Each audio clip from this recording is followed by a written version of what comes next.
Pemirsa Dialog Masa dimanapun Anda berada, saya siang ini kembali dengan satu segmen dalam podcast Dialog Masa yang sedikit menarik ya menurut saya, bahkan sangat menarik. Ini tentang dunia mistika ya, jadi kita menggabungkan obrolan hari ini antara realita sama hal-hal yang kayaknya bukan realita. Mungkin kita juga akan bicara tentang hal-hal yang sifatnya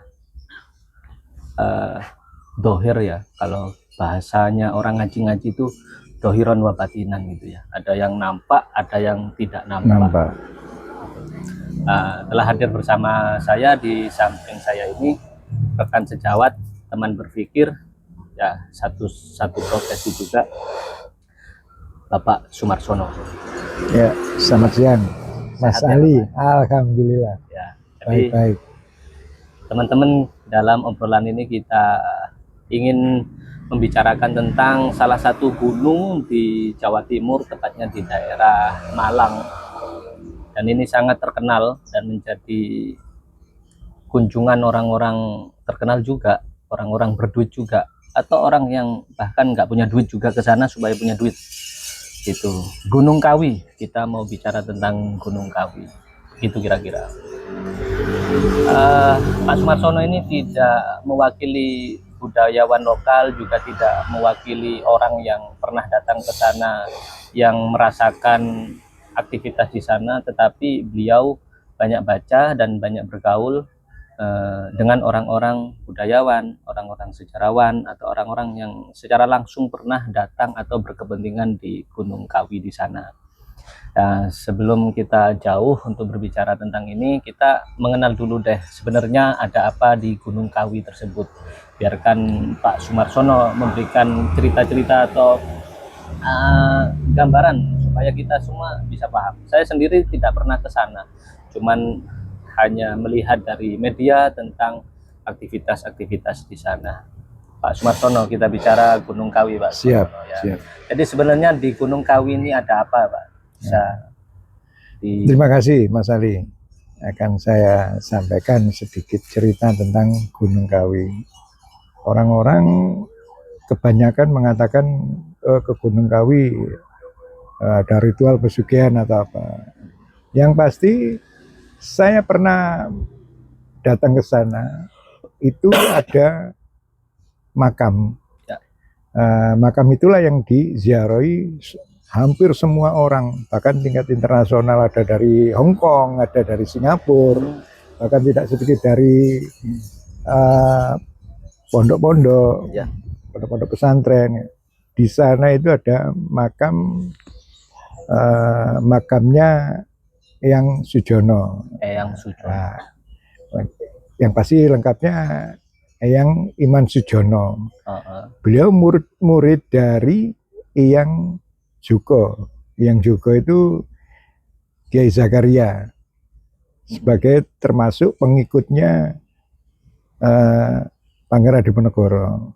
Nah, pada saat perang Diponegoro itu mereka lari sampai ke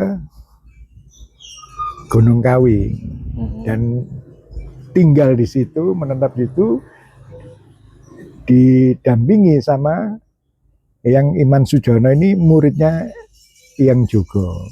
Nah, sampai meninggalnya dimakamkan di situ, dan di situ banyak diziarahi orang-orang dari manapun.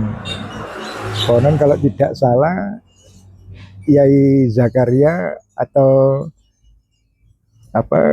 Eyang Jugo ini masih ada keturunan, kalau tidak salah masih ada keturunan dari Cina.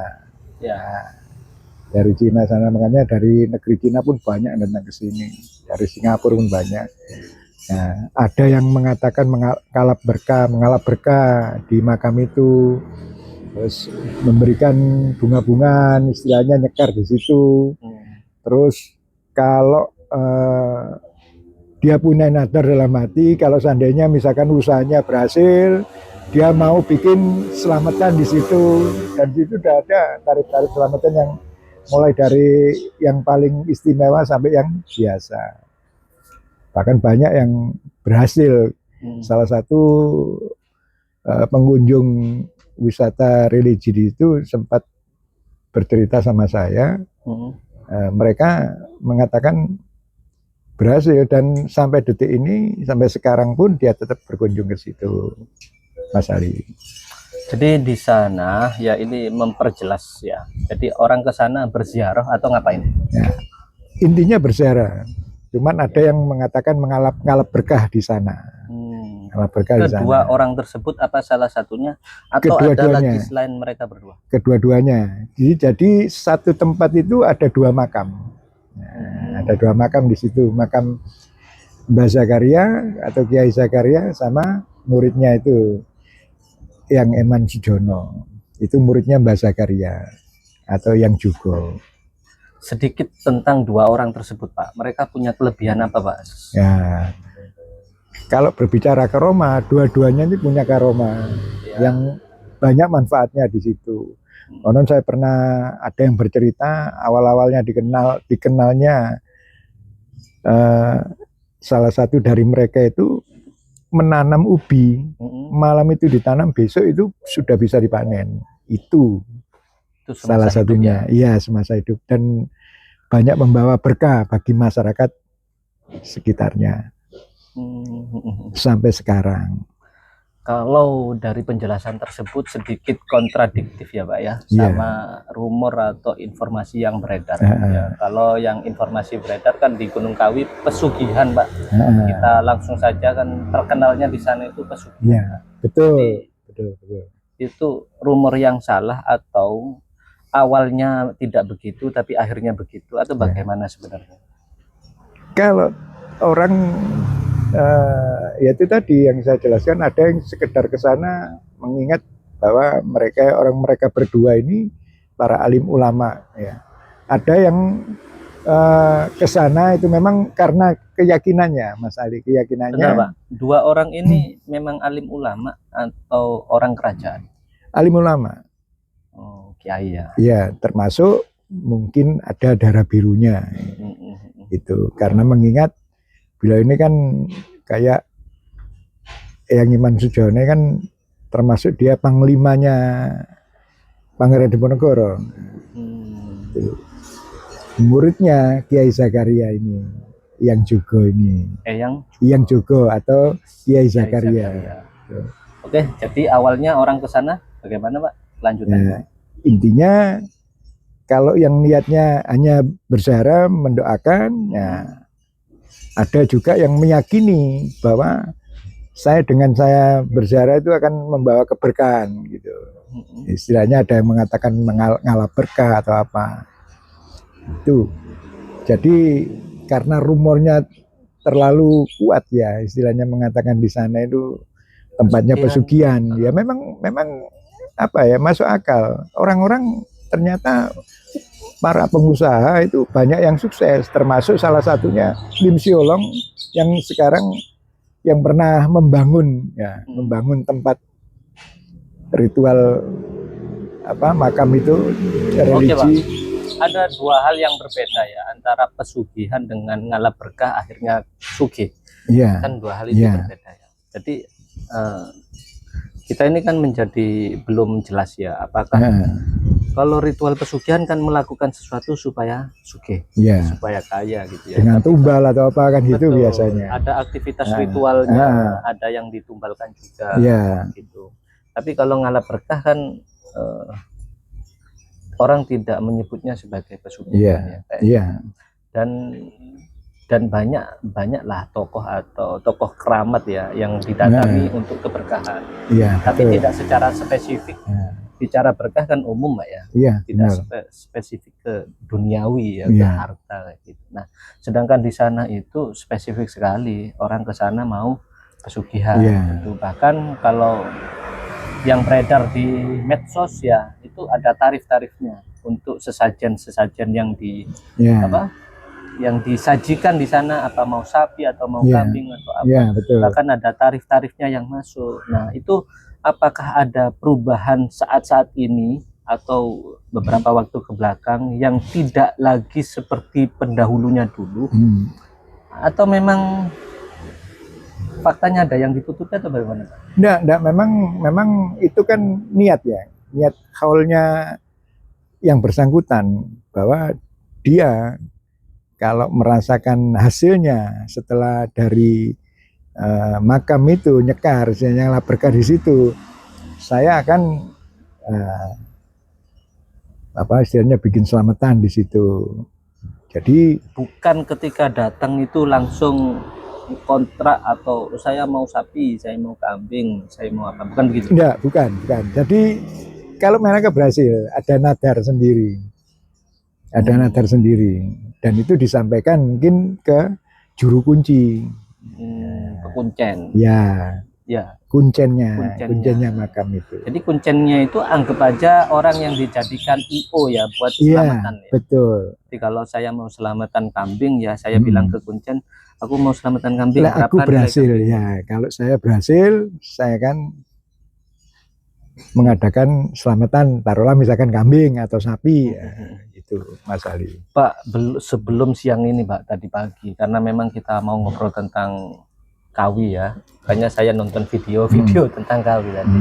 Jadi di salah satu video itu ada orang yang bercerita, dia itu driver ya, pernah mengantarkan orang dengan inisial ya, dibawa ke sana. Nah, perjalanan di sana itu ya ketemu kuncen itu, nanti di kuncen itu dijelaskan apa namanya, metode-metodenya, disuruh istirahat, dan di tengah malam itu diajak mandi, diajak untuk ada aktivitas yang sifatnya ritual seperti itu, sampai kecapean, sampai mulai malam sampai pagi itu, sampai kecapean di paginya, nanti saya istirahat, habis itu baru dia bisa pulang gitu. Jadi ada panduan-panduan yang dilakukan. Nah kalau berziarah kan tidak begitu ya Pak ya, tidak harus malam ya, tidak perlu dipandu, namanya ziarah. Kalau ziarah metode agama, dan di sana kan ada beberapa tempat ibadah kalau nggak salah, ada yang dari Hindu, Buddha, Islamnya, gitu. Nah jadi gimana Pak? Itu menurut Bapak tidak begitu, itu hanya oknum atau bagaimana Pak? Begini Mas Ali, kalau masalah yang itu yang Mas Ali tanyakan tadi lebih spesifiknya lagi lah, makanya kan yang saya sampaikan itu kita konsultasi secara istilahnya pribadi ke kuncen. Ya, ke kuncen itu. Itu setelah misalkan acara ritual kan mesti ada istirahat, entah waktu istirahat itu dia nemui kuncennya, mungkin itu secara pribadinya. Itu yang pernah saya ketahui. Jadi kalau yang bahasa saya lihat tadi itu tidak ada ritualnya di tengah malam, nanti dibantu ada bawa kayak curi air, jadi ada kembang-kembangnya juga. Jadi ada aktivitas yang dipandu memang. Itu ada apa tidak? Ada, itu namanya penyucian diri. Oke, itu apa masuk di bab apa itu dalam aktivitas di sana itu? Untuk mengalap berkah tadi.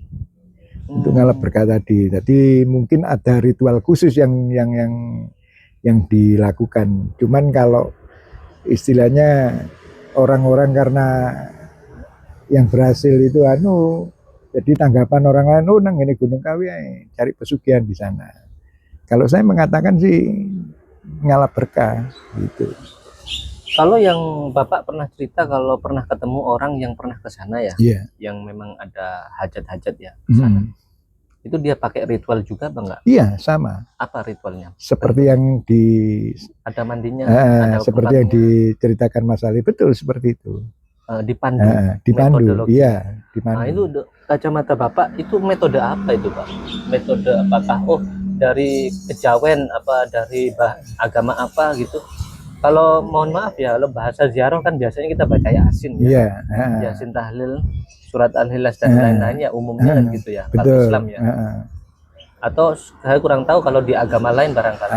Kalau hitungannya kejawen ini kan sebenarnya bukan agama ya, ajaran. Iya, ajaran aja, ajaran Jawa. Ya kalau orang mungkin pembersihan diri lewat mandi di sumur atau apa, misalkan pakai bunga itu untuk penyucian diri. Tradisinya semacam itu yang dilakukan oleh di Gunung Kawi itu. Oke, jadi menurut Bapak itu bukan pesugihan ya, dan Ya. mandi-mandi itu hanya metode yang Ya, syarat mereka ritual anggap ya, aja ya. ya syarat ritual aja untuk melakukan itu. Kalau Jadi dalam konotasi tidak bisa disebut negatif berarti Pak ya? iya nggak bisa disebut negatif, karena apa? Kalau misalkan saya melihatnya dari hal-hal seperti itu ya positif aja. Maksudnya kan kita juga tidak sampai masuk ke dalam sana istilahnya kamu harus ada tumbal atau apa kan ya. Artinya harus dikonfirmasi bahkan bahwa tidak ada tumbal ya? Iya. Kalau misalkan ada kambing, ada sapi itu betul, Itu tapi selamatan ya? Selamatan biasa, ya seperti selamatan di kampung. Cuman selamatannya di sana ya kan? Iya, betul. Dari niatnya orangnya. Dan akhirnya gara-gara di sana juga ada kuncen-kuncen yang bersedia untuk membantu mengeksekusi. Mohon maaf Pak, kayak kambing-kambing sama sapi-sapi itu diapain Pak? Ya dipotong, dimasak. Terus dimakan? Dimakan sama-sama. Ditaruh di mana? Oh enggak.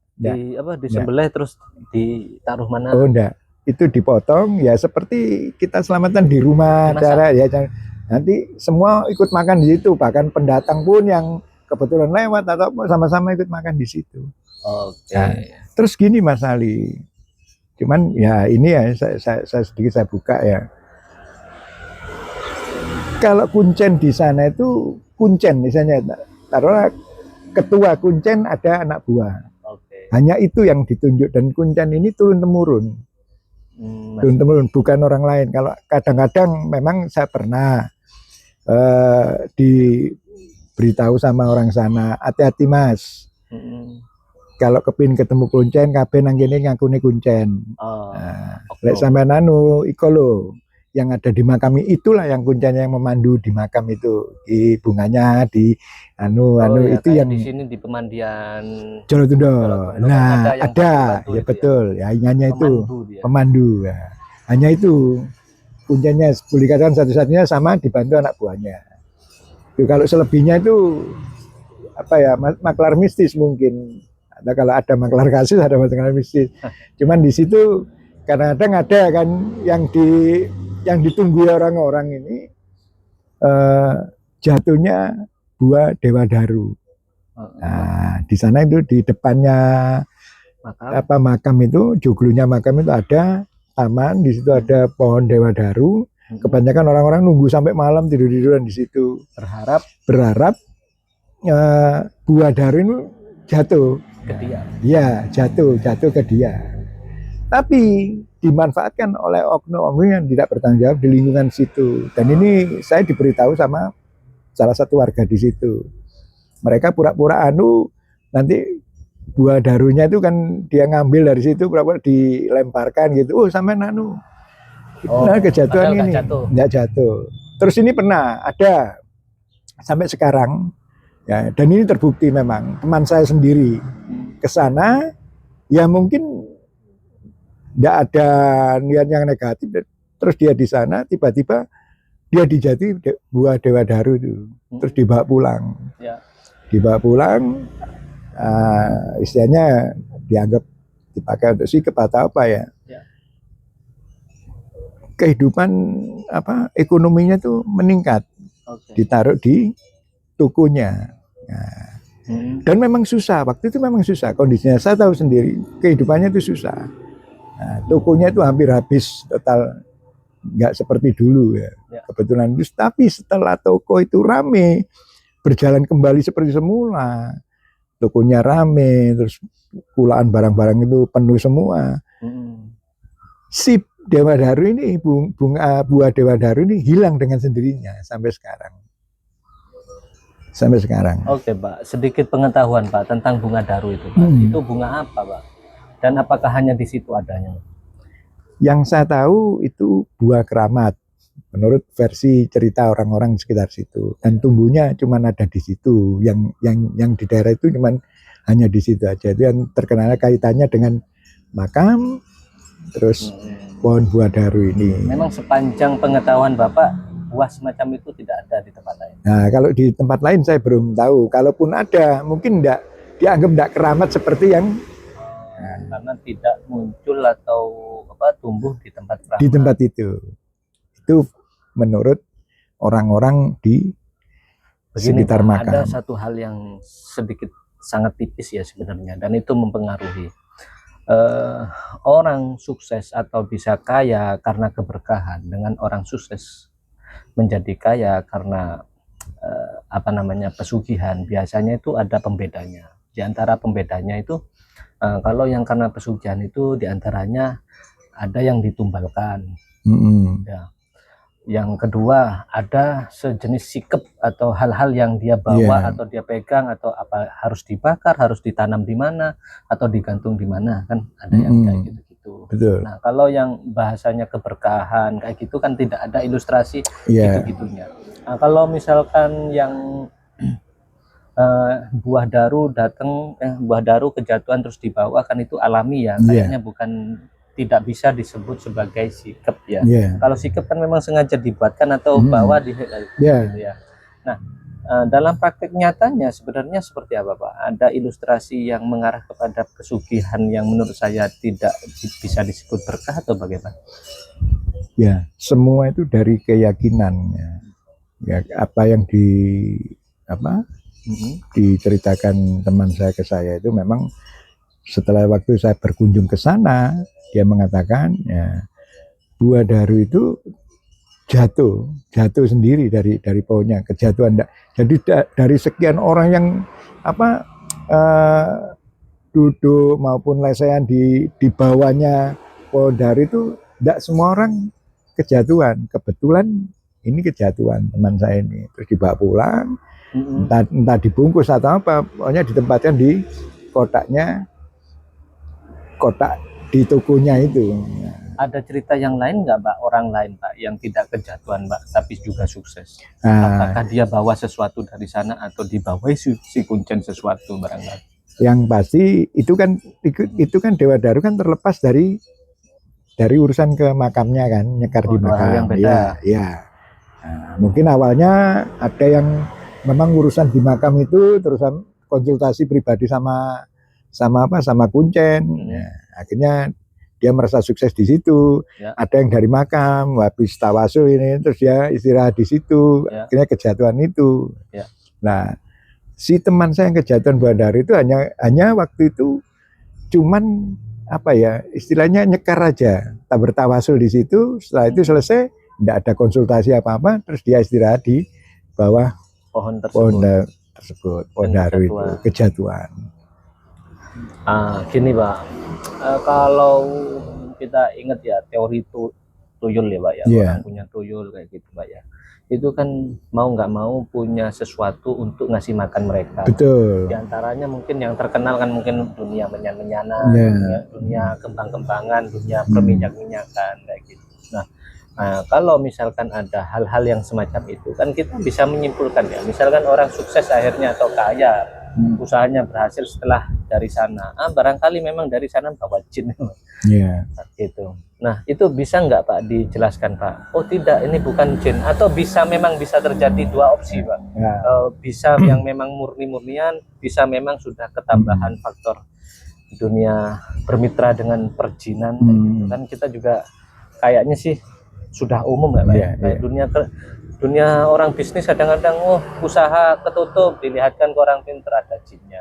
Terlepas kita sendiri nggak lihat secara langsung, tetapi masyarakat secara umum percaya gitu. Jadi mungkin walaupun nggak semuanya benar, tapi tidak semuanya salah juga.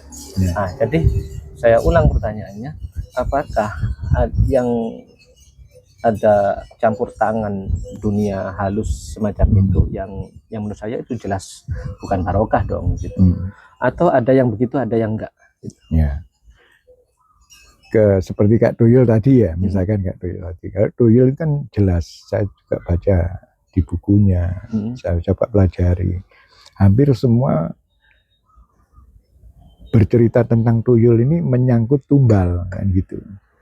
Tumbal dari yang ngemong, misalnya ngemong Tuyul tadi. Kan itu harus suami istri yang datang. Misalkan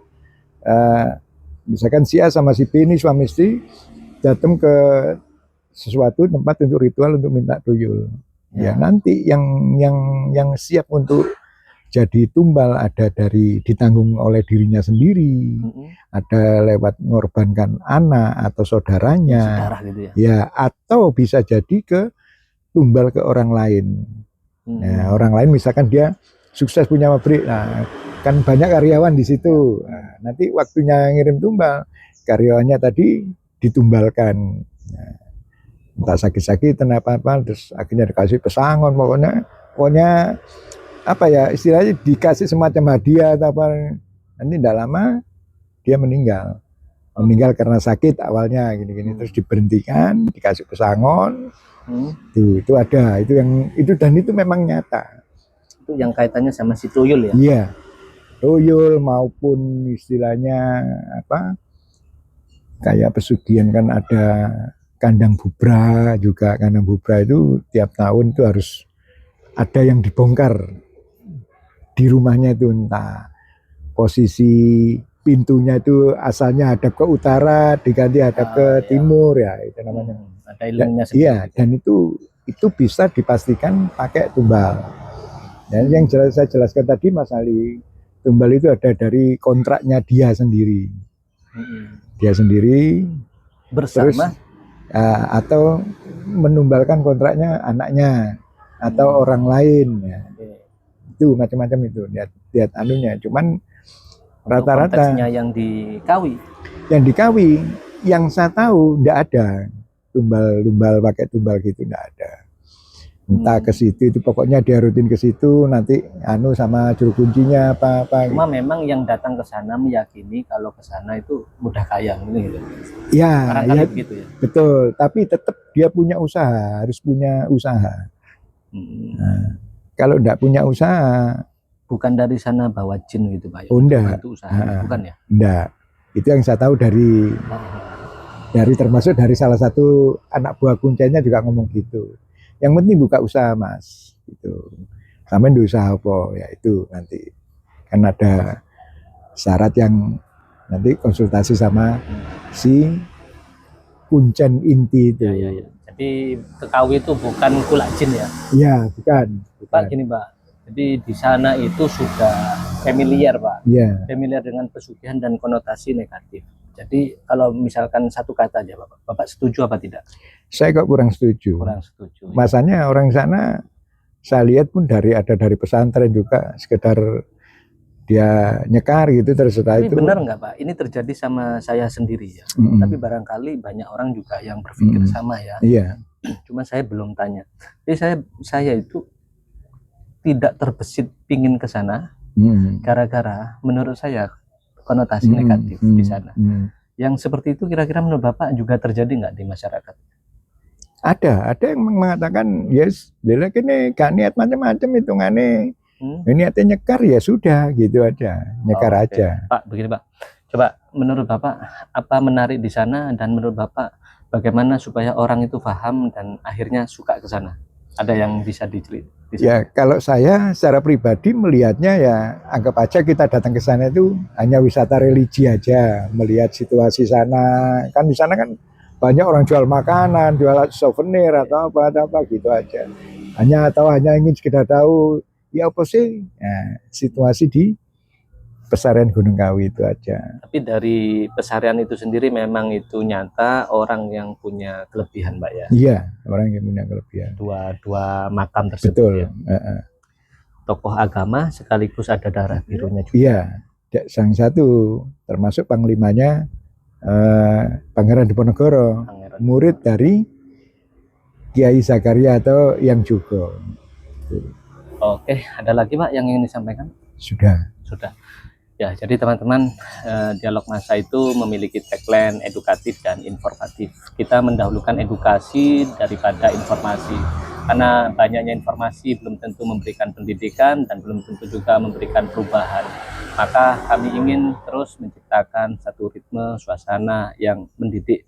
Setelah mendidik, kita memperbanyak informasi. Yang penting terdidik terlebih dahulu. Hari ini kita sebatas sharing, berbagi informasi, tidak menjustifikasi bahwa apa yang kita diskusikan adalah benar dan paling benar, tetapi ini adalah referensi. Setidaknya bisa menjadikan pembanding atau wacana untuk membuka pikiran dan kita lebih dewasa dan lebih bijaksana. Terima kasih, kita akan kembali dalam segmen podcast Dialog Masa berikutnya.